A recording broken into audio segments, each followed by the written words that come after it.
Hello and welcome. Thanks for joining us here on Westferry Times for the deep dive.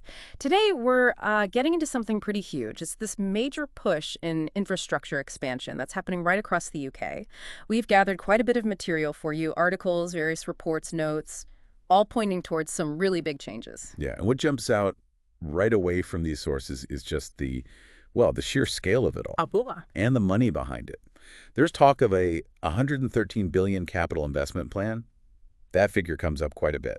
113 billion. Wow. And it's broad, too. It's not just roads or rail. It covers housing, transport, definitely, but also energy and even R&D. Okay, so 113 billion. That's a headline number for sure.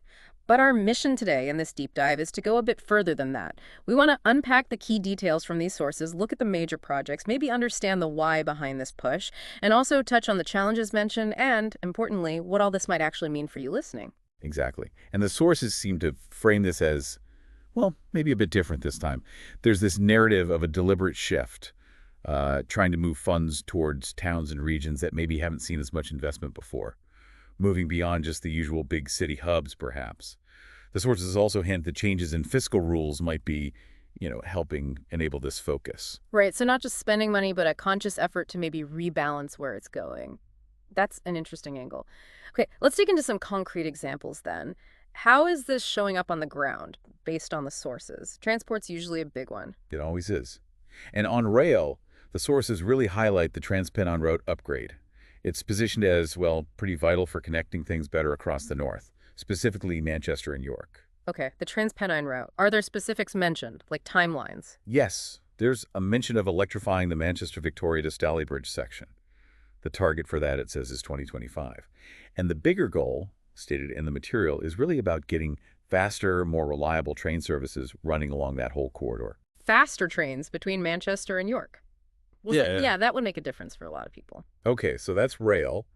What about roads? I saw mentions of the Lower Thames crossing popping up quite a bit in the material. Oh, definitely. That one's described as, well, massive. It's set to be Britain's longest road tunnel, apparently.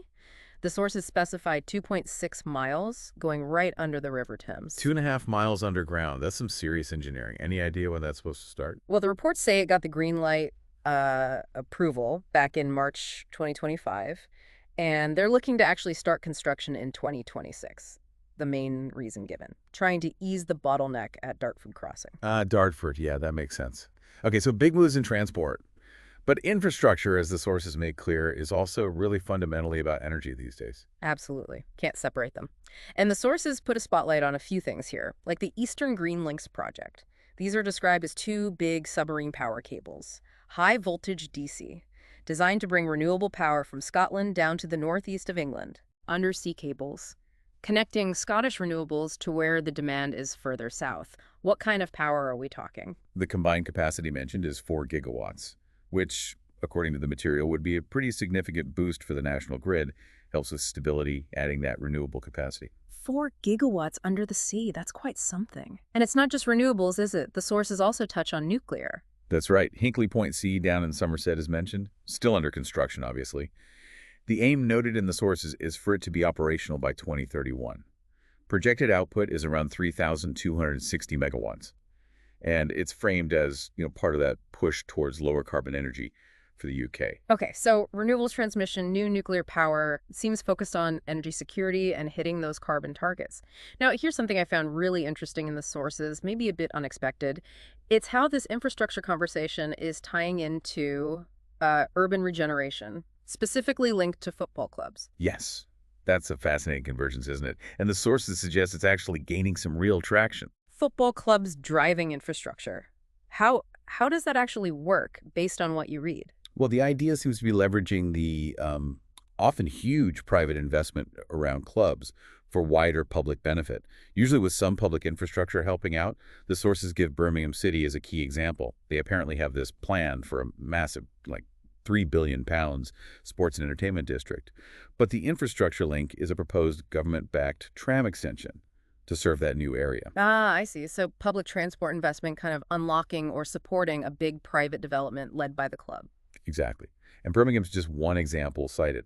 The sources mention similar things being discussed or maybe underway involving clubs in Liverpool, Manchester, Leeds too. the promise you keep seeing mentioned is, well, economic revival for those specific areas. Mm. It's an interesting model, but maybe a complex one. When you've got, huge private money, wealthy club owners, potentially mixed with government funding, feels like that could raise some questions. Ah. Do the sources get into any concerns around this? Oh, they definitely do. They acknowledge the potential upside, the regeneration buzz, but they also highlight the debates that come up. Like, should public money be supporting ventures led by, let's face it, very wealthy private owners? And there are also questions raised about how you ensure these projects deliver, real long-term benefits for the whole community, not just the shiny new development itself. The complexity of proper regeneration. Right.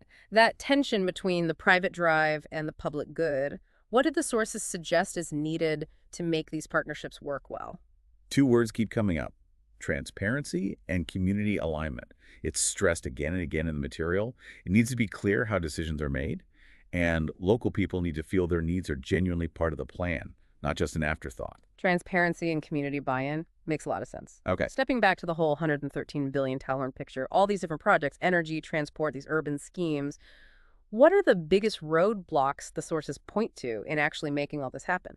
Well, funding, unsurprisingly, is flagged as a major challenge. It always is with infrastructure, right? Yeah. The sources mention the government looking at different ways to get more private capital involved. One specific thing noted is potentially bringing in legislation to mandate pension funds to invest more in private markets as a way to boost growth and unlock investment. Right. Tapping into those huge pension pots. Exactly. Yeah.